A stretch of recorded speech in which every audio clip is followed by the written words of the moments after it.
নবী কাউকে কোনো কিছু দেওয়া, তো নবী দেন। আমার আল্লাহ বলতেছেন ওয়ালাউ আন্নাহুম রাদু, যদি তারা সন্তুষ্ট থাকতো, মা আতাহুমুল্লাহু ওয়া রাসূলুহু, যা আল্লাহ আল্লাহ রাসূল তাদেরকে দান করেছেন, দিয়েছেন কিন্তু রাসূলুল্লাহ, দিয়েছেন কে? রাসূলুল্লাহ। কিন্তু আমার আল্লাহ বলতেছেন তারা যদি আল্লাহর রাসূল এবং আল্লাহ যা কিছু দিয়েছেন এটার উপর যদি তারা সন্তুষ্ট থাকতো, দিয়েছেন তো রাসূলুল্লাহ, আল্লাহ তো দেন নাই, আল্লাহ দিলে তো আপনি নবী হয়ে যাবেন। কিন্তু আমার আল্লাহ বলতেছেন কি ওয়ালাউ আন্নাহুম রাদু, মানে আমার আল্লাহর দেওয়া আমার নবীর দেওয়া দুই দেওয়ার উপর যদি আপনি কি হন? সন্তুষ্ট হন। আচ্ছা, এরপরে ফদল, ফদল মানে মেহেরবানি করা, দয়া করা। তো আমার আল্লাহ কি বলতেছেন? ওয়াকালু হাসবুনাল্লাহ সাইয়ুতিনাল্লাহু মিন ফাদলিহি ওয়া রাসূলিহি, মিন ফাদলিহি ওয়া রাসূলুহু ইন্না ইলাল্লাহি রাগিবুন। ওয়াকালু, তারা বলেছে হাসবুনাল্লাহ, আমাদের ভরসা আল্লাহর উপর, সাইয়ুতিনাল্লাহু, অনতি বিলম্বে আল্লাহ এবং রাসূল দয়া করে আমাদেরকে দেবেন, আল্লাহ এবং রাসূল দয়া করে আমাদেরকে দিবেন। ইন্না লিল্লাহি ওয়া ইন্না ইলাইহি রাজিউন। আল্লাহ রাসূল দয়া করে দিচ্ছেন, আল্লাহ আল্লাহ রাসূলের সন্তুষ্টি, নবী দেওয়া মানে আল্লাহ দেওয়া। আচ্ছা, এরপরে ওয়ামা নাকামু ইল্লা আন আগনাহুমুল্লাহু ওয়া রাসূলুহু মিন ফাদলিহি, আল্লাহ এবং রাসূল নিজ দয়ায় যখন আপনাদেরকে দিয়ে পয়সা আলা বানাই দিবেন। কার দয়া? আল্লাহ এবং আল্লাহ রাসূল নিজের দয়ায়। আপনারা আমরা শানে রিসালাতকে একেবারে মানে আন্ডার এস্টিমেট করে দিলাম। আচ্ছা, এরপরে আনআমাল্লাহু আলাইহি ওয়া আনআমতা আলাইহি, আল্লাহ তাদের উপর নিয়ামত দান করেছেন, ওয়া আনআমতা আলাইহি, এবং আপনিও দান করেছেন ইয়া রাসূলুল্লাহ। আল্লাহর নিয়ামত এবং রাসূলের নিয়ামত, আল্লাহর নিয়ামত এবং রাসূলের নিয়ামত। এভাবে আপনি আগে আগে যাচ্ছেন, আমি তো সংক্ষিপ্ত করতেছি কারণ আমাকে অনেক আরেকটু সময় নিতে হবে। ইয়া আইয়ুহাল্লাযীনা আমানু লা তুকাদ্দিমু বাইনা ইয়াদাইল্লাহি ওয়া রাসূলিহি। মানুষ, আপনি সাহাবায়ে কেরাম আমার নবীর আগে একটা কাজ করে ফেলেছেন। আমার আল্লাহ বলতে কি বলছেন? হে মুমিন, লা তুকাদ্দিমু বাইনা ইয়াদাইল্লাহি ওয়া রাসূলিহি, আল্লাহ এবং আল্লাহ রাসূলের আগে আগে হাঁটিও না। তা আল্লাহর আগে কেউ হাঁটতে গেছে? আল্লাহর আগে আপনি হাঁটতে পারবেন? আল্লাহর কোনো শেপ আছে? তো আমার নবীর আগে তো সব জায়গায় আল্লাহ এবং রাসূল একসাথে রেখেছেন। আল্লাহ, আপনার সিনা কেন কেঁপে উঠলো না যখন আপনি ডিসএগ্রি করতে পারেন? আমি হলে বলতাম নারায়ে রিসালাত আমার এখানে বলিয়েন না, কারণ আমি নারায়ে রিসালাতের শব্দের সাথে দ্বিমত পোষণ করি। এটা হলে আমি আপনাকে বেয়াদব বলতাম না, কিন্তু আপনি লাখ জনতার সামনে, তরুণ প্রজন্মের সামনে, আপনাদের নেতা মন্ত্রীর চোখে পড়ে না এগুলা? চোখের মধ্যে আপনারা মানা দিয়েছেন। এই ব্যক্তি কথা বলতে বলতে সীমালঙ্ঘন করতে করতে সীমালঙ্ঘন হয়ে গেছে। শানে রিসালাতে একটা ব্যক্তির সিনা কেঁপে উঠে নাই, কোন নেতা মন্ত্রীর সিনা কেঁপে উঠে নাই। আমার সাথে কারো দেখা হয় নাই, কোনো কিছু হয় নাই, কিন্তু আমি বলছি জ্বালাটা আপনার সিনায় লাগলো না কেন? আমি যদি এখন আবু আলা মওদুদীর শানে কিছু বলি, আপনি পুরো বাংলাদেশ থেকে আমাকে ব্লক করে দেবেন। আমি চাই, আমি এটাকে নাজায়েজ মনে করছি না, কারণ আপনার নেতা। তো আপনার নেতার জন্য যে মহব্বত অন্তরে ধারণ করেন, সেটা আমার নবীর জন্য ছিল না? এটা আমার নবীর জন্য হয় নাই? আল্লাহ এবং রাসূল নাম একসাথে রাখলে বলে শিরক হয়ে যাবে। আপনি কোন পুকুরের মাছ? বাংলাদেশের লাখো কোটি উলামায়ে কেরাম, যাদের জুতা বহন করা পর্যন্ত আমাদের তৌফিকে নাই, এত বড় বড় উলামায়ে রাব্বানী, তারা এটাকে শিরক বলে নাই। 20-30 বছরে নির্দিষ্ট একটা দেশ থেকে কোটি কোটি টাকা নিয়েছেন, সেই টাকাগুলো দিয়ে ফাইন্যান্সিয়াল ইনস্টিটিউশন বানিয়েছি, তরুণ প্রজন্মকে চাকরি দিয়েছি, চাকরি দিয়ে দিয়ে আমাদের আইডিওলজির প্রমোটার বানিয়েছি। আপনি বলছেন আমরা দ্বীনের কাজ করছি, কেউ দ্বীনের কাজ করছেন না। প্রত্যেকে যার যার আইডিওলজি প্রমোট করছেন, প্রত্যেকে যার যার আইডিওলজি প্রমোট করছেন। আমি আপনাকে অন্তর থেকে বলছি, সম্মানের সাথে চিন্তা করে দেখবেন, আমিও মারা যাব, আপনিও মারা যাবেন। আমার রাসূলের সামনে যদি দাঁড় করিয়ে দেয়, আপনি এটা বলবেন আমার নবীর সামনে যদি আপনার ভিডিও ক্যাসেট শোনাই, ইয়া রাসূলুল্লাহ, লাখো মানুষের মাজমার মধ্যে সেই কথা বলেছে। আপনি বলেন, সুন্দর করে বলেন। আদব নাই, লেখাপড়া করেন নাই, মাহফিলের মধ্যে লাখো জনতার সামনে এই আন্দাজে যারা কথা বলে আমরা এদেরকে, আমি আর বললাম না শব্দগুলো, সেই কারণে ব্যবহারে, কথাবার্তায়, পরিবার, শিক্ষা সবকিছু তুলে ধরবেন জাতির কাছে। ভদ্রলোক গালি দিলেও সম্মান থাকে, ভদ্রলোক গালি দিলেও সম্মান থাকে। আল্লাহ রাব্বুল আলামিন আমাদের সবাইকে হেদায়েত দান করুন। আমি আপনাদেরকে যে কথাটা বলতে চাচ্ছিলাম, আমার আল্লাহ আমার নবীকে এভাবে প্রেজেন্ট করেছেন। শুধু এটা না, যেভাবে আমি আপনাদেরকে বলেছি কোরআনে পাকের মধ্যে গত জুমার মধ্যে 2-3 জুমা আগে আলোচনা করেছে, এই যে আতিউল্লাহ আতিউর রাসূল, আল্লাহর আনুগত্য, রাসূলের আনুগত্য। আপনি কোন জায়গায় আল্লাহ শুধু নিজের আনুগত্য জিকির করেন, কিন্তু অসংখ্য জায়গায় শুধু রাসূলের আনুগত্যের কথা বলেছেন। শুধু এটা না, আমার আল্লাহ প্রত্যেক নবীর সাথে বিয়াদবি হয়েছে, নবীরা নিজেরা উত্তর দিয়েছে, কিন্তু আমার নবীর ক্ষেত্রে আল্লাহ সেরকম করেন নাই। প্রত্যেক উত্তর আমার নবীর উত্তর আমার আল্লাহ নিজে দিয়েছেন। প্রত্যেক নবীকে নাম ধরে ধরে ডেকেছে। আমার আল্লাহ সকলের স্রষ্টা, নাম ধরে ডাকলে কার কি, কিন্তু আমার নবীকে নাম ধরে ডাকেন না। এটা আপনি বুঝতে পারেন না, কেন ডাকলেন না? মহব্বতের কারণে তো। আপনারা বুঝতে পেরেছেন? আমার নবীর মহব্বত। ইয়া আইয়ুহাল মুযাম্মিল, ইয়া আইয়ুহাল মুদ্দাসসির, ইয়াসিন, কাফা, ইয়া আইন সাদ, আইন সিন কাফ নুন, কত সুন্দর করে করে ডেকেছেন আমার আল্লাহ। আপনি অত সুন্দর না পারেন, মোটামুটি সম্মান তো বজায় রাখবেন।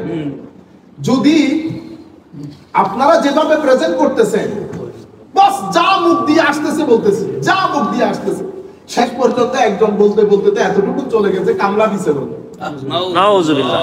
এই ইমামুল মুরসালিন নবী, কুল কায়নাতের নবীর নবী, আমার আল্লাহ বলছেন, আমার নবী বলছেন, কিয়ামতের ময়দানে যখন সমস্ত ফেরেশতারা, সমস্ত সাহাবায়ে কেরাম বিভিন্ন নবীর শান বর্ণনা করছেন, আদম সফিউল্লাহ, মুসা কালিমুল্লাহ, ঈসা রূহুল্লাহ, ইব্রাহিম খলিলুল্লাহ, পড়েন নাই হাদিস?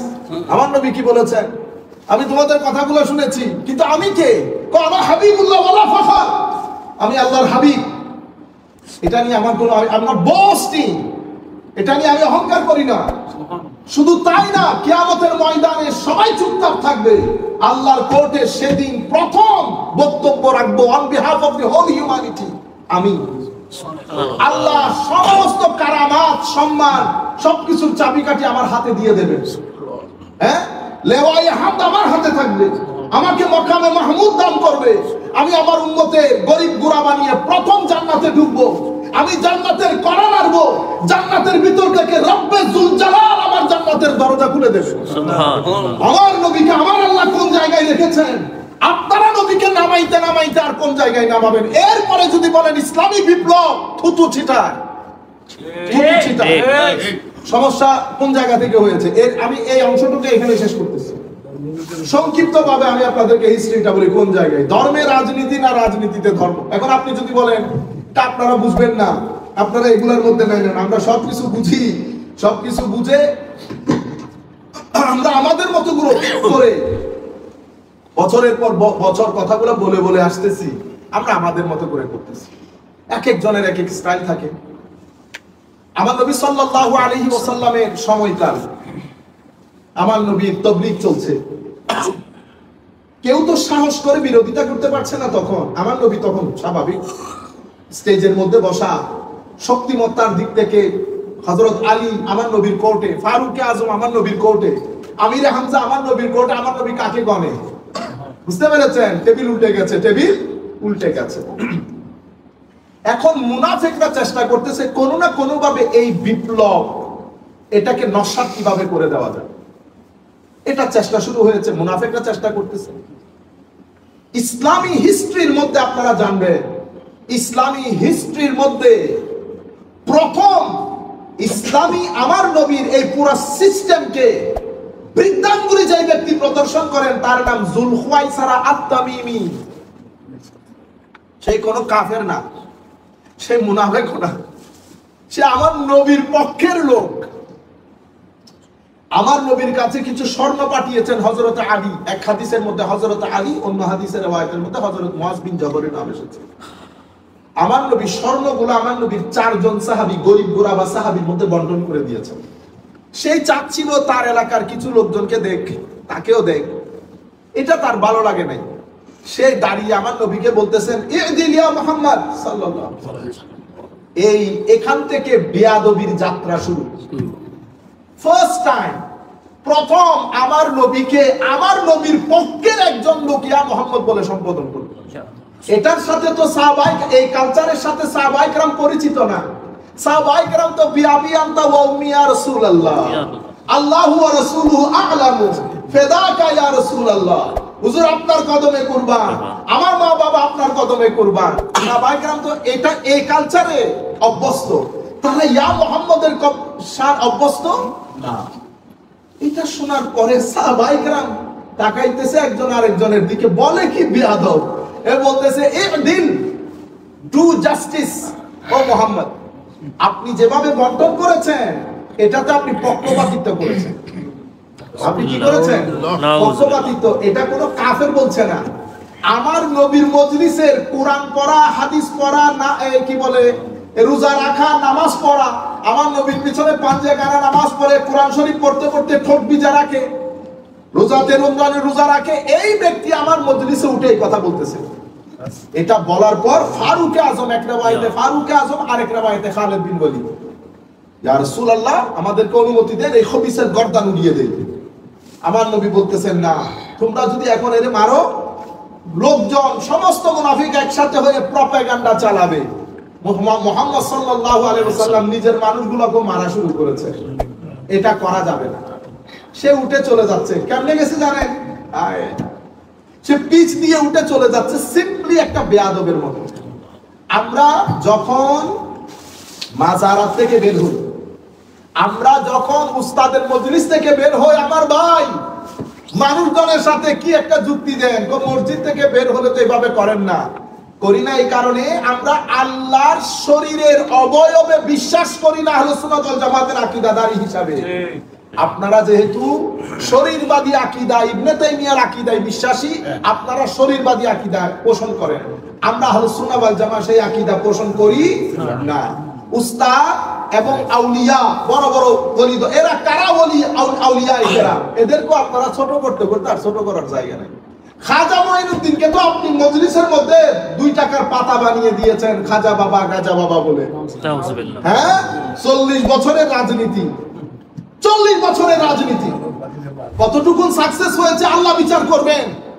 এই ব্যক্তি একজন এসে কত লক্ষ মানুষকে মুসলমান বানিয়েছে, আপনি বিচার করে দেখবেন।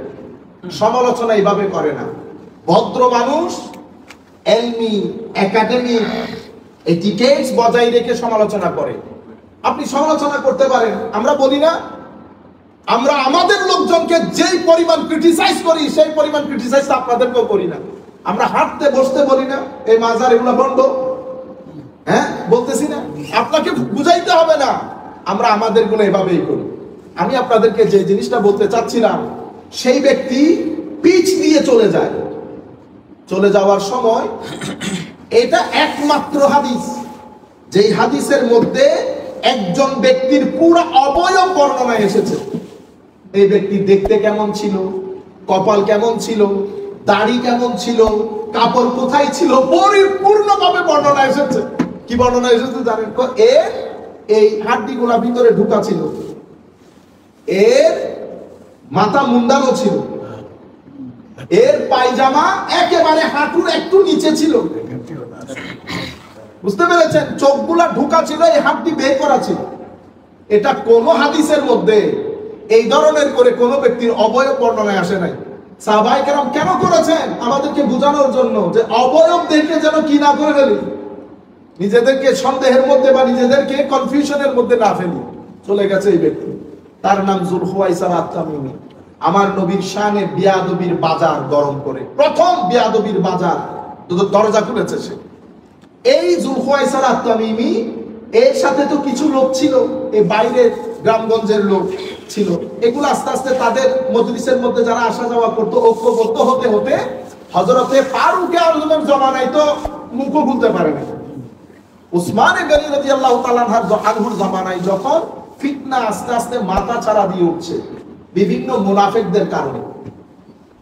সেই কারণে আজকেও যারা দেখবেন মুসলিম দুনিয়ার মধ্যে মুনাফিক বেশি, এরা ওই রক্ত বহন করে। যারা মুনাফিকের রক্ত গ্রহণ করে, মীর জাফর বলেন, মীর কাসেম বলেন, দেখবেন ওই পিছনের দিক থেকে গেলে আমার নবীর সাথে যারা মুনাফিকি করেছে ওই রক্ত। আচ্ছা, তারা উসমান গনির জামানায় ঐক্যবদ্ধ হতে শুরু করেছে। শুরু করে করে করে করে প্রথমে তারা নিজেদেরকে উসমানী, আমরা উসমান রাদিয়াল্লাহু তাআলা দলের লোক।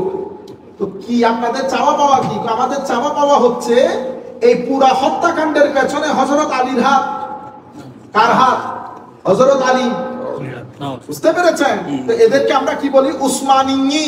এরা উসমানী। এই গুরুটা পরবর্তীতে মুসলিম মিল্লাত এদেরকে খারেজি বলে। কি বলে? খারেজি, খাওয়ারিজ। খারেজি শব্দটা খারাজা ইয়াখরুজু থেকে, বের হওয়া। তো খারেজি কেন বলছে? কারণ এরা মুসলিম মিল্লাতের মেইন স্ট্রিম থেকে কি হয়ে গেছে? বের হয়ে গেছে।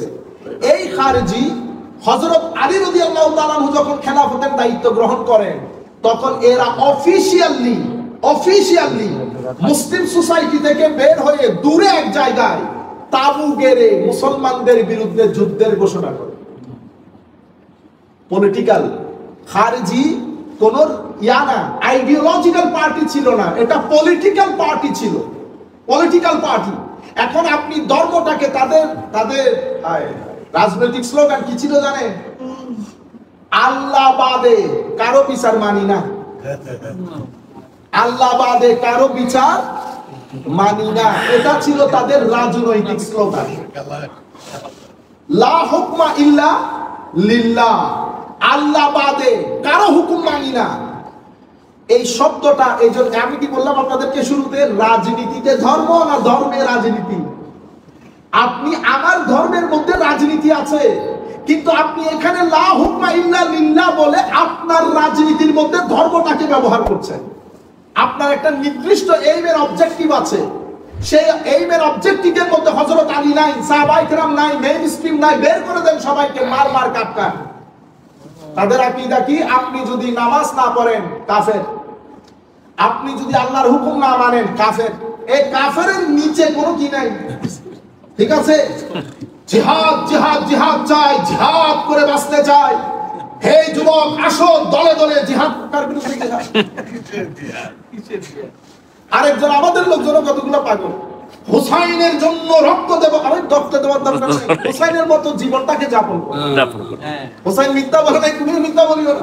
হুসাইন কাউকে ঠকাই নাই, তুমিও ঠকাই না। ও দুনিয়ার মধ্যে হুসাইনের মতো জীবন যাপন করতে পারছো না, মানুষকে বলো হুসাইনের জন্য জীবন দিয়ে দেবে। তোমারে বলছেন হুসাইন জীবন দিতে। আপনারা বুঝতে পারছেন? কারো জন্য জীবন দিয়ে না, আপনি ওনার মতো করে জীবনকে যাপন করেন, সোসাইটি এমনিতেই পরিবর্তন হবে। আপনারা বুঝতে পারছেন? তো এখান থেকে মুসলমানদের মধ্যে প্রথম ফেরকা শুরু হয়। আমি এটা বোঝানোর জন্য আপনাদেরকে, প্রথম ফেরকা কারা? খারেজি। এটা কি ধরনের ফেরকা? এটা পলিটিক্যাল ফেরকা, পলিটিক্যাল সেক্ট। তো প্রথম মুসলমানদের সেক্টেরিয়ান প্রবলেমস এক্সপেরিয়েন্স করছে মুসলমানরা, কিন্তু হযরত আলী এদেরকে কাফের বলেন নাই। এটা আমাদের সকলের জন্য এখানে কি হয়েছে? নসিহত হয়েছে। জিজ্ঞেস করেছে, হুজুর এদেরকে আমরা কি বলবো? এরা আমার ভাই, আখুনা, আমাদের ভাই। এতক্ষণ পর্যন্ত গত প্রায়, আমি তকরির শুরু করেছি 2004 থেকে, আপনারা একদিনের বক্তব্য বের করতে পারবেন আপনাদেরকে আমি অসম্মান করে কথা বলছি। আপনি আমার নবীর শানে বিয়াদবি করবেন, আপনি বিয়াদব। আমি এর থেকে নিচে নামতে পারবো না, উপরে যাইতে পারবো, নিচে নামতে পারবো না। আপনি আমার নবীর শানে কাউবয় শব্দ ব্যবহার করবেন আর আপনি ভালো ব্যবহার আশা করবেন, ইম্পসিবল। কিন্তু আমরা ওই যে কাফের হাদিস, আমি তো আহলে সুন্নাহ ওয়াল জামাতের কি না কালচার। তো বলতেছে এখন আমাদের ভাই বাগাও, আমাদের বিরুদ্ধে বিদ্রোহ করেছে, বাগাওয়াত করেছে, কিন্তু কাফের না। তারা আলাদা করে তাবু গেড়ে মুসলিমের মেইন স্ট্রিম থেকে হযরত আলীর বিরুদ্ধে যুদ্ধ ঘোষণা করেছে, হযরত আলীকে কাফের ফতোয়া দিয়েছে। হযরত আলীকে কাফের না বলে নাই এমন অনেক সাহাবীকে হত্যা করেছেন ওনারা। জবাই সংস্কৃতি, জবাই করে দেওয়া, এটার প্রথম, বুঝতে পেরেছেন? প্রথম মুসলিম উম্মতের সাথে প্রথম ইন্ট্রোডিউস করেন এরা, জবাই করে দেওয়া। বদরের যুদ্ধ, উহুদের যুদ্ধ, খন্দক, আপনি যুদ্ধগুলো বের করেন, কোন যুদ্ধে আমার নবীর সাহাবী কাউকে জবাই করেছে? আপনি জবাইয়ের কথা বলছেন, হযরত হারেসা রাদিয়াল্লাহু, কথা লম্বা হবে এজন্য আমি ওইদিকে যাচ্ছি না।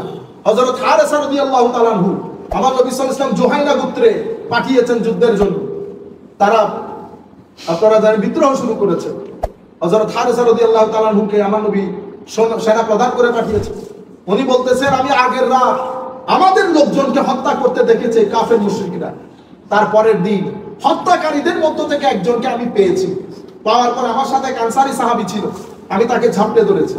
সে আমার অবস্থান দেখে বুঝতে পেরেছে সে মারা যাবে, কারণ আমি ডিসাইডেড টু কিল হিম।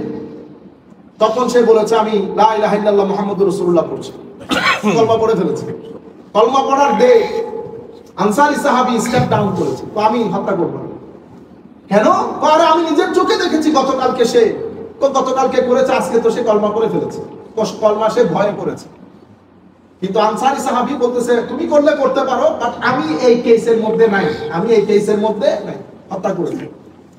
এই কথা তারা মদিনা শরীফ আসার আগে আমার নবীর দরবারে চলে গেছে। হারেসা এক ব্যক্তিকে কলমা পড়ার পরেও হত্যা করেছে। হায় হায়, আমার নবী ডাকলেন, হারেসা তুমি তাকে কলমা পড়ার পরেও হত্যা করলা? হারেসা বলতেছেন, ইয়া রাসূলুল্লাহ, ওই যে কথাগুলো আমি তার আগের দিন দেখেছি। উনি তো ওনার কথাগুলো রিপিটেডলি বলতেছেন। আমার নবী শুধু বলতেছেন, হারেসা কালমা পড়ার পরেও হত্যা করলা, কালমা পড়ার পরেও হত্যা করলা, কালমা পড়ার পরেও হত্যা করলা। এই কথা যখন বারবার বলছে, হযরত হারেসা বলতেছেন, কাশ আমি যদি আজকের আগে ইসলামী কবুল না করতাম, আমাকে এই যুদ্ধের মধ্যে যেতে হতো না। তখন বলতেছি, ইয়া রাসূলুল্লাহ, তখন আমার নবী বলতেছেন, হারেসা কিয়ামতের ময়দানে সে যদি কলমা নিয়ে আল্লাহর কোর্টে উঠে, তোমার জবাব কি হবে? কারণ উনি বলতেছেন, ইয়া রাসূলুল্লাহ, এই ভয়ে বলছে। আমার নবী বলতেছেন, হাল সাক্ষাৎতা, তুমি তার অন্তরকে ছিঁড়ে দেখেছো? সে মিথ্যা বলতেছে, সে তোমার ভয়ে করতেছে। তোমাকে কে বলছে অন্তর নিয়ে টানাটানি করতে? আমাদের কাজ অন্তরের ভিতর দেখা না, আমাদের কাজ মুখের সাক্ষী।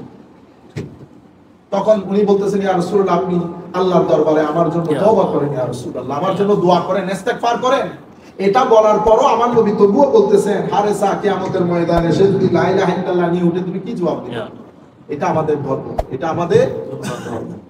প্রথম এই খারেজি এদের এত উগ্র ছিল। আমার নবী হাদিসে পাক অসংখ্য হাদিসে এদের পরিচয় তুলে ধরেছেন। বুখারীতে, মুসলিমে সবাই অধ্যায়গুলোর মধ্যে রচনা করেছেন কিতাবুল খাওয়ারিজ, কিতাবুল খাওয়ারিজ, কিতাবুল খাওয়ারিজ, খারেজিদের অধ্যায়। সেই অধ্যায়ের মধ্যে আপনি অসংখ্য হাদিস পাবেন, যে হাদিসগুলোতে আমার নবী বলেছেন এদের নামাজ, এদের তাসবিহ, এদের কোরআনের তিলাওয়াত, এদের সবকিছু সাহাবী তোমাদের চেয়েও বেশি হবে। কিন্তু দিন থেকে তারা দূরে সরে যাবে। যেভাবে তীর ধনুক থেকে ছেড়ে দিলে ধনুক এক জায়গায়, তীর এক জায়গায়, ঠিক সেভাবে তারা দিন থেকে দূরে সরে যাবে। আপনারা বুঝতে পেরেছেন? আমার নবীর হাদিস। আচ্ছা, প্রথম সম্প্রদায় কি পেলেন? খারেজি। তাদের মৌলিক পরিচয় হচ্ছে হযরত আলীর প্রতি বুগজ রাখতেন, ঘৃণা।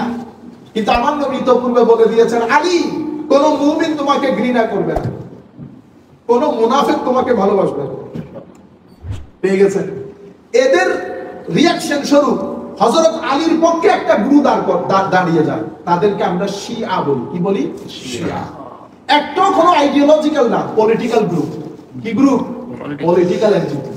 তো শিয়া পরবর্তীতে, শিয়ারা যখন শিয়া মানি পক্ষের লোক, সাপোর্টার, তো শিয়াদের সাথে পরবর্তীতে মুনাফিকের এলিমেন্ট লেগেছে, কাফের এলিমেন্ট লেগেছে। তারা নিজেদের আকীদা, নিজেদের আলাদা ফিক, নিজেদের করতে করতে তারা আলাদা একটা দল পাকাই ফেলছে 200-300 বছরের মধ্যে। ঠিক খারেজিরও সেম, তারা নিজেদের ফিক, নিজেদের সবকিছু আলাদা আকীদা করে করে তারা একটা দাঁড়িয়ে গেছে। এই বুকস, এই জিনিসগুলা যেতে যেতে কারবালা পর্যন্ত গেছে। কারবালার নৃশংস হত্যাকাণ্ড সংঘটিত হয়েছে। কারবালার পরবর্তীতে মুসলমানদের মধ্যে এই খারেজি এবং শিয়া, এটা একজন আরেক প্রত্যেকে নিজের পছন্দ মতো হাদিস করত, কারণ নিজেকে শক্তিশালী করার জন্য। এখান থেকে আরেকটা ফিতনা শুরু হয়েছে, হাদিস, জাল হাদিস বানানোর ফিতনা। সব আপনারা বুঝতে পারতেছেন, 3য় শতাব্দী থেকে এগুলো শুরু হয়ে গেছে। এরপরে 400 থেকে 450, 500 হিজরির মধ্যে উম্মতে মুসলিমার মধ্যে এই এন্টিটি, খারেজি এন্টিটি থেকে আরেকটা দলের উদ্ভব হয়। ওনারা নিজেদেরকে নাম দিয়েছেন সালাফি। কি নাম দিয়েছেন? সালাফি। খারেজিদের আকীদা মানে আল্লাহ শরীর আছে, আল্লাহর হাত। আমি বললাম না, প্রথমে পলিটিক্যাল ছিল, পরবর্তীতে নিজেদেরকে সমাজের মধ্যে প্রতিষ্ঠিত করার জন্য আপনি সাপোর্টারগুলা কি করতে হবে?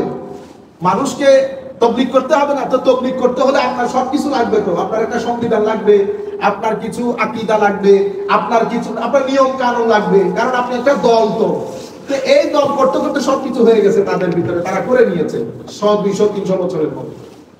তাদের একটা আকীদা হচ্ছে আল্লাহর হাত আছে, পা আছে, আমরা যেভাবে উঠি আল্লাহ উঠেন, আল্লাহ বসেন। আপনারা বুঝতে পেরেছেন? শরীরবাদী আকীদা। এভাবে অনেক ধরনের আকীদা, আমরা ওখানে না যাই। আচ্ছা, শিয়াদের এর রিঅ্যাকশন হচ্ছে শিয়া। এখন উম্মতে মুসলিমার মধ্যে এই সালাফি, তখন সালাফি আবার এই খারিজিয়তের মধ্যে, মানে উগ্রতা, বুঝতে পেরেছেন? এর মাঝখানে আবার ইমাম আশআরী রাহমাতুল্লাহ আলাইহি, ইমাম মাতুরিদি রাহমাতুল্লাহ আলাইহি দাঁড়িয়ে যান 300 থেকে 400 হিজরির মাঝখানে। ওনারা যখন এই ফিতনাগুলা দেখেন, আচ্ছা তার মধ্যে আরেকটা ফিতনা ওঠে মুতাজিলা, বুঝতে পেরেছেন? বাদশা মামুনের সময়কালে মুতাজিলা আর ইন্টেলেকচুয়াল, এদের দাবি হচ্ছে মানে আল্লাহ রাব্বুল আলামিন আমাদেরকে যেহেতু আকল দান করেছেন, কি দান করেছেন? আকল। তাইলে অনেক কোরআনের আয়াত, হাদিসের আয়াত, এটা আমরা আকল দিয়ে বিবেচনা করব, যতটুকু বুঝে আসবে ততটুকু। তাইলে কোরআন হাদিস পিছনে, আকল আগে, আকল আগে। এটা কেন বলেছেন জানেন? কারণ এই খারিজিদের মধ্যে একটা আকীদা হচ্ছে আকল হচ্ছে আলাদা শয়তান। আকল কি? শয়তান, তাগুত, বুঝতে পেরেছেন? তো আকলকে, মানে আকল ব্যবহার করা যাবে না। কোরআন হাদিসে যেভাবে বলছে সেভাবে। আল্লাহর ইয়াদুল্লাহ, আল্লাহর হাত, তার মানে আল্লাহর হাত। এখানে আপনি ফারদার অন্য কিছু ভাবতে, কোরআন হাদিসে যেভাবে আসছে, বুঝতে পেরেছেন? কিন্তু আমার আল্লাহ কোরআন শরীফের মধ্যে বলতেছে, কোরআনের কিছু আয়াত মুহকামাত, কিছু আয়াত মুতাশাবিহাত। মুহকামাত যেগুলো অর্থের দিক থেকে পরিষ্কার, মুতাশাবিহাত যেগুলো অর্থের দিক থেকে কি না পরিষ্কার না। এগুলো কিভাবে বুঝবে? আলেমরা যেভাবে বুঝেছে সেভাবে। আপনারা বুঝতে পেরেছেন? তো এই ফিতনাগুলোর কারণে এই মুতাজিলা যখন আসছে, মুতাজিলা বলতেছে না, আগে আকল, আকল আগে, কোরআন সুন্নাহ পিছনে। এখানে ম্যাস অ্যাবাউট যখন হয়ে গেছে মুসলিম উম্মার মধ্যে, মেইনস্ট্রিম মুসলমানের মধ্যে, এগুলো হচ্ছে ফিরকা 2-4 জন, তখন মেইনস্ট্রিম মুসলমানের পক্ষ থেকে প্রথম ইমামে আজম আবু হানিফা রাদিয়াল্লাহু তাআলা আনহু দ্বারা উনি আল ফিকহুল আকবর কিতাব লেখেন। আহলুস সুন্নাহ মানে মেইনস্ট্রিম মুসলমানদের আকীদার উপর, যে আকীদাকে পরবর্তীতে আহলুস সুন্নাহ ওয়াল জামাত বলা হয়। তো ইমামে আজম আবু হানিফা তাবেঈ, এরপরে ওনার ছাত্র ইমাম তাহাবী 300 হিজরির মাঝখানে, 300 350 হিজরির মাঝখানে, উনি এই আকীদাকে ফারদার আরো ইন্টারপ্রেট করেন মুসলমানদেরকে ঐক্যবদ্ধ রাখার জন্য। মেইনস্ট্রিম মুসলমানদের আকীদাগুলো রেখে এদের বিরুদ্ধে যারা কথা বলে তাদেরকে রদ করার জন্য, তাদের প্রত্যুত্তরের জন্য এই ইমাম তাহাবীর কিতাব আহলুস সুন্নাহ ওয়াল জামাতের আকীদা, এটাকে বাগদাদি ইমাম আশআরী, তাশকন্দের মধ্যে মাতুরিদের মধ্যে ইমাম মাতুরিদি, আবুল মনসুর মাতুরিদি, ওনারা এই আকীদাকে সময়ের ডিমান্ড, কারণ এখানে ফিলোসফিক্যাল প্রশ্ন তৈরি হয়েছে, সায়েন্টিফিক প্রশ্ন তৈরি হয়েছে, এই প্রশ্নগুলোর উত্তর দিয়ে ওনারা আহলুস সুন্নাহ ওয়াল জামাতের আকীদাকে আরো সামনের দিকে নিয়ে যান। এটার উপরে ধারাবাহিকভাবে পেতে পেতে আজকে আপনারা যে পুরো পৃথিবীতে আহলুস সুন্নাহ ওয়াল জামাত, ওইটার কারণে ওগুলা ফেরকা রয়ে গেছে, এরা মেইনস্ট্রিম মুসলমান রয়ে গেছে। আপনি বুঝতে পেরেছেন? তো 300 হিজরির মধ্যে সালাফি এরও সেম, ওই যে শরীরবাদী আকীদাকে প্রমোট করবে, উগ্রতাটাকে প্রমোট করবে। এটা হচ্ছে হযরতে কারবালার প্রান্তরে দুইটা শক্তি মুসলমানদের, একটা হুসাইনি, একটা ইয়েজিদি। মেইনলি ইয়েজিদি যে সেন্টিমেন্ট, এটাকে প্রমোট করার জন্য ওনারা নিজেদেরকে সলফ বলে দাবি করেছেন। সেই যুগের মধ্যে ইমাম ইবনুল জাওজি রাহমাতুল্লাহি আলাইহি ওয়া রাফা'না বিউলুমিহি ফিদ দারাইনি আমিন, যে কয়েকটা বড় মুহাদ্দিসের উপর উম্মতে মুসলিমা অহংকার করতে পারে, সেই ধরনের একজন মুহাদ্দিস ইমাম ইবনে জাওজি। উনি কিতাব লিখেছেন দাফউশ শুবহা। তাদেরকে বলেছে, হে স্যার, তোমরা নিজেদেরকে সলফ বলিও না, খবরদার। ইমাম আহমদ ইবনে হাম্বল কখনো আল্লাহর শরীরে বিশ্বাস করতো না। দাফউশ শুবহা, তাদের এই আকীদার রদের উপর ঐতিহাসিক কিতাব রচনা করেন ইমাম ইবনে জাওজি। বুঝতে পেরেছেন? কবর রচনা হয়ে যায়। এর পরবর্তীতে গাজালির মতো মানুষ আসে, হুজ্জাতুল ইসলাম, পুরা দুনিয়াকে ইহয়া উলুমউদ্দিনের মতো কিতাব লিখে, কিমিয়াউ সাদার মতো কিতাব লিখে পুরা উম্মতে মুসলিমাকে আবার নতুন করে একাডেমিক দুনিয়াতে একটা বিপ্লব তৈরি করে। সেই বিপ্লব পরবর্তীতে হযরত ইমাম গাজালি যাওয়ার পরে ইবনে তাইমিয়া আসে। ইবনে তাইমিয়া উনি ওই আকীদাটা, শরীরবাদী আকীদা, উগ্রতা, ইসলামের মধ্যে বেদাতের নতুন সংজ্ঞা, আমার নবী সংশ্লিষ্ট যা কিছু আছে, নবীর মাজারে যাওয়া যাবে না, বেদাত, মিলাদ, মানে এই সমস্ত জায়গার মধ্যে বেদাতের যে ফতোয়া, ইবনে তাইমিয়া পক্ষ একটা নিয়ে ফেলে। উম্মতে মুসলিমের মেইনস্ট্রিম থেকে সরে ওই যে খারিজিয়ত, ওই যে ইয়াজিদিয়ত, ওই যে সালাফিয়ত, আকীদাতান, আমি ওনার ফিকহের কথা বলছি না, অনেক বড় আলেম, অনেক বড় আলেম, উম্মতে মুসলিমের হাতে গোনা কয়েকজন আলেমের মধ্যে একজন, কিন্তু কোন পার্টিকুলার উস্তাদের সোহবত ছিল না, আমরা যেগুলো আমাদের উস্তাদের মুখে শুনেছি, অনেক বড় আলেম, কিন্তু আকীদার ক্ষেত্রে উনি এই ধরনের কথাবার্তাগুলো বলতেন। তবুও উনি ঈদে মিলাদুন নবী, তারপরে তাসাব্বুক, শেখ আব্দুল কাদের জিলানী প্রতি সম্মান এগুলো করতেন। কিন্তু উনি যাওয়ার পরে ওনার ছাত্র এসেছে ইবনে জৌজি, উনিও ইবনে জৌজি, এটার নাম হচ্ছে ইবনুল কাইয়্যিম জৌজি, ইবনুল কাইয়্যিম জৌজি ওনার ছাত্র। উনি কিতাব লিখে কি জানেন? ইন্না আলী আস-সাওয়াইকুল মুরসালা, আস-সাওয়াইকুল মুরসালা, ওই কিতাবের মধ্যে উনি বলছেন আমাদের এখানে তাগুত তিনটা। কয় তাগুত? তিন তাগুত। একটা হচ্ছে আকল, আকল একটা বড় তাগুত, আর একটা তাওয়িল বড় তাগুত, মাজাজ বড় তাগুত। এটা তিন তাগুতে। আকল কেন? আমাদের আহলুস সুন্নাহ ওয়াল জামাতে এপিস্টেমোলজি একটা বিষয় আছে, মানে আমরা ইলম কিভাবে অর্জন করব। তো আমাদের এখানে ইলম অর্জনের ওসিলা তিনটা, আকল, হাওয়াস পঞ্চ ইন্দ্রিয়, আর হচ্ছে খবরে সাদেক, মানে হচ্ছে কোন সত্য সংবাদ। এই তিনটা হচ্ছে আমাদের ওয়াসাইলে মারিফা বলি, মানে জ্ঞান অর্জনের মাধ্যম। এখন এটার উপর উম্মতে মুসলিমা ঐক্যমত্য। এখন ইবনে তাইমিয়া এবং ওনার অনুসারীদের দৃষ্টিতে আকল হচ্ছে বড় শয়তান, বুঝতে পেরেছেন? তারপরে মাজাজ, কোরআন শরীফের মধ্যে রূপক অর্থে অনেক কিছু ব্যবহার হয়েছে, উনি রূপক অর্থকে মনে করতেন শয়তান, রূপক বলা যাবে না, রূপক বললেই ইমান হারা হয়ে যাবে। এই জন্য এই কিতাবগুলা লিখে ওনারা আহলুস সুন্নাহ ওয়াল জামাতের বিরুদ্ধে এই শুরু থেকে প্রপাগান্ডা করতেন। আহলুস সুন্নাহ ওয়াল জামাত নাম দিয়েছে মুআত্তালা। কি নাম দিয়েছে? আস-সাওয়াইকুল মুরসালা আলাল জাহমিয়াতে ওয়াল মুআত্তালা। মুআত্তালা মানে যারা কোরআন হাদিসকে নিজের ইচ্ছা মতে আকল ব্যবহার করে অন্য অর্থে ব্যবহার করে মূল অর্থটাকে রহিত করে। আহলুস সুন্নাহ কি মূল অর্থটাকে রহিত করছে? এই কাজ উনি শুরু করেছেন। তো এই উম্মতে মুসলিমার মধ্যে এই ইবনে তাইমিয়ার ব্যাখ্যাটা 700-750 হিজরিতে চলেছে, পরবর্তীতে রহিত হয়েছে, পরবর্তীতে ব্লক হয়ে গেছে। উম্মতে মুসলিমার উলামায়ে কেরাম ছিলেন পার পায় নাই। যখন আমাদের তুর্কি শাসন পতনের পরে সৌদি আরব ক্ষমতায় আসলো, তারা উম্মতে মুসলিমার এই 5% এর এই আকীদাটাকে গ্রহণ করে 95% কে বেদাত এবং মুশরিক ফতোয়া দিয়ে এটাকে আউটসাইড করে দিয়েছে। এটার বিরুদ্ধে এই ইবনে তাইমিয়ার এই আকীদাগুলো নিয়ে এটাকে প্রমোট করা শুরু করেছে। শুরু করতে করতে এটাকে এক্সট্রিম পর্যায়ে নিয়ে গেছে এবং তারা পুরো ব্লক করে দিয়েছে আহলুস সুন্নাহ ওয়াল জামাত। এখান থেকে জিহাদের ক্ষেত্রে তাদের ব্যাখ্যা যদি দেখেন অনেক উগ্র।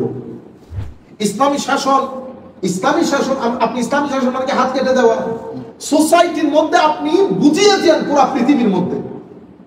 আমার এখনো মনে আছে ইংল্যান্ডের মধ্যে যখন আমি ইসলামী শাসন নিয়ে কথা বলতেছিলাম, আমাদের লোকাল আপনি বলেছিল কি বলো তুমি, এগুলো তো আমরা কখনো শুনি নাই।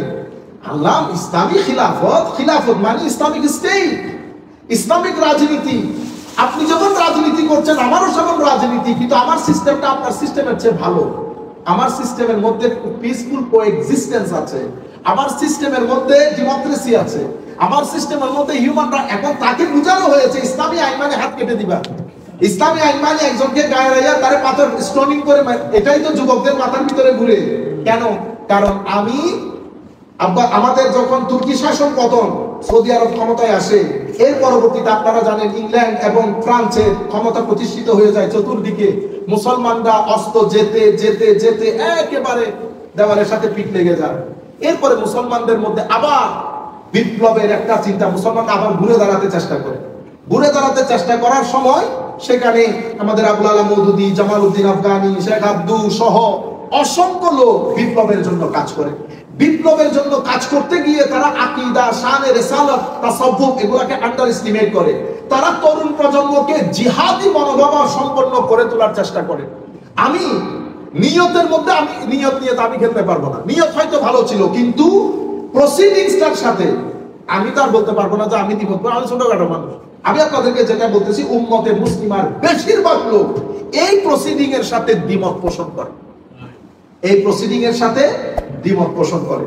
এবং এই হুকুমতটাকে তাদের আলটিমেট টার্গেট হচ্ছে আগে সরকার, আগে সরকার, যে কোনো মূল্যে আগে সরকার, মেরে কেটে হাঙ্গামা করে আগে সরকার। এখন আগে সরকার আপনি প্রতিষ্ঠা করবেন, উম্মতে মুসলিমার মধ্যে আকীদা আছে, আমল আছে, আখলাক তাসাউফ আছে। আপনি আকীদার ক্ষেত্রেও কোনো পক্ষ নেন নাই, জগা খিচুড়ি করে ফেলেছেন। আমলের ক্ষেত্রেও কোনো পক্ষ নেন নাই, জগা খিচুড়ি করে ফেলেছেন। তাসাউফকে আপনি ছেই করেছেন। এই টোটাল জায়গার মধ্যে আপনি শুধু ইবনে তাইমিয়াকে গ্রহণ করেছেন। আপনি ভুলে গেছেন ইবনে তাইমিয়াকে পুরা মুসলমানের মধ্যে হয়তো এখন টাকা পয়সা খরচ করার কারণে 20% মানুষ মানে, 80% মানুষ তো গাজালি ভক্ত। তো উম্মতে মুসলিমার দুইটা ব্যক্তির মধ্যে আপনি এক ব্যক্তিকে না করে দিয়েছেন, আরেকজন ব্যক্তিকে প্রমোট করেছেন, যার কারণে বেশিরভাগ মানুষ আপনাদেরকে গ্রহণ করে নাই। বেশিরভাগ মানুষ মনে করে আপনারা রাজনীতিতে ধর্মটা ব্যবহার করেছেন। ধর্মের মধ্যে অবশ্যই রাজনীতি আছে, কিন্তু বেশিরভাগ মানুষ মনে করছেন আপনি রাজনীতিতে ধর্মটা ব্যবহার করছেন। কেন? কারণ আমাদের বর্তমান কর্মকাণ্ডের কারণে। এই ছিল আপনাদেরকে আমি ব্রিফ একটা হিস্ট্রি বললাম, এতটুকু মনে রাখলে হবে আপনারা। একেবারে আমি অনেক বইয়ের লেখাপড়া আপনাদেরকে 30 মিনিটে বলে দিচ্ছি। এগুলা কিন্তু আমার জানতে অনেকদিন পড়তে হয়েছে, বড় বড় কিতাব। আপনি 30 মিনিটে জেনে গেছেন। আল্লাহ রাব্বুল আলামিন আমাদের হামি ও নাসির হোক। এখানে যদি আমাদের কোনো ভুল ভ্রান্তি হয়ে থাকে আল্লাহর দরবারে আমরা পানা চাই, ক্ষমা চাই, এবং আমার নবীর দরবারেও ক্ষমা চাই। এবং কোন শব্দ মানে আমাদের কোনো ভাই যদি মনে কষ্ট পেয়ে থাকেন সেই জন্য ক্ষমা চাই। একটা জায়গার মধ্যে আমাদের ইমোশন, ব্রেন কোনো কিছু কাজ করে না, সেটা শানের রিসালাত। শানের রিসালাতের মধ্যে শব্দ চয়নে যদি আপনি অস্বাভাবিক হন, তখন আর আপনার এত বড় এত কিছু জিনিস দেখার আমাদের কোনো সময় থাকে না। আমরা সব সময় আপনি যখন ওপেন থাকেন, আমি ধর্মকে রাজনীতিতে ব্যবহার করব না, আমি রাজনীতি করব ধর্মের কারণে। যখন করব আমার একটা প্রিন্সিপাল থাকে। আমার প্রিন্সিপাল আপস এন্ড ডাউনস হয় কেন? বুঝতে পেরেছেন? প্রিন্সিপাল আপস এন্ড ডাউনস হয়ে যায়। আমাদের ইসলাম ফাউন্ডেশনের মধ্যে যদি আপনি ঢুকেন, তা আপনি দেখবেন নির্দিষ্ট এক আকীদার লোক 90%। তা আমি আপনাকে যদি জিজ্ঞেস করি, এই যে আপনি বলতেছেন না সবাইকে একসাথে নিয়ে চলবো, আমাদের একটা খেলাফত দরকার, তো কোন খেলাফত করছেন? এটা কোন খেলাফত করছেন? বাংলাদেশে কি যোগ্য মানুষ আর নাই? সেই কারণে আমাদের যারা সেকুলার, কারণ আমাদের দেশে দুইটা সমস্যা, একটা হচ্ছে একেবারে ধর্মান্ধ লোক, আর একটা হচ্ছে ধর্মদ্রোহী লোক। আমাদের যারা সুটেড বুটেড লোক, যারা মনে করে যে আমি নামাজ পড়ি, আমি অমুক করি, আমি সমুক করি, কিন্তু কোরআনের আইন, আমার নবী, এগুলা বললে আপনি মানতে পারেন না। আপনি ভোট আবার ওইখানে দেন না। আমি আপনাকে বলছি আপনি এক জায়গায় থাকেন, আমার নবীর আইনের উপর কোনো আইন নাই, বাস, এন্ড অফ দ্য স্টোরি। কিন্তু আপনি এটাও মানতেছেন, এটাও মানতেছেন। এটা কি হবে? আমরা বলবো কত ভ্রষ্টতা, কত ভ্রষ্টতা। আপনারা বুঝতে পারছেন? এটা হচ্ছে আমরা যারা ধর্মদ্রোহিতার দিকে চলে যাচ্ছি। আর ধর্ম আন্দোলনী হচ্ছে আমি যেরকম বলছি সেরকম, এর বাইরে কোনো ধর্ম নাই। আমার সাথে যারা দ্বিমত পোষণ করে কেউ মুসলমান না, এটাকে ধর্মান্ধ বলে, এটাকে ধর্মান্ধ বলে। আল্লাহ রাব্বুল আলামিন আমাদেরকে এটা থেকে রক্ষা করুক, আল্লাহ রাব্বুল আলামিন আমাদেরকে এটা থেকে রক্ষা করুক, আল্লাহ রাব্বুল আলামিন আমাদেরকে মধ্যম পন্থা অবলম্বন করার তৌফিক দান করুন। আমিন। সত্যিকার অর্থে যদি আমরা কোরআন, আমার নবীর সুন্নাত, আমার নবীর দেওয়া বিধান, একটা প্রিন্সিপাল নিয়ে আমরা ক্ষমতায় যেতে হবে, কোনো কথা নাই। আমরা যদি একটা প্রিন্সিপাল নিয়ে সামনের দিকে যাই, তরুণ প্রজন্ম আমাদেরকে গ্রহণ করবে। আমরা একটা প্রপাগান্ডা মুছে দিতে হবে যে হাত কাটা, এই যে পাথর নিক্ষেপ করা, এটার নাম ইসলামী শরিয়া আইন না।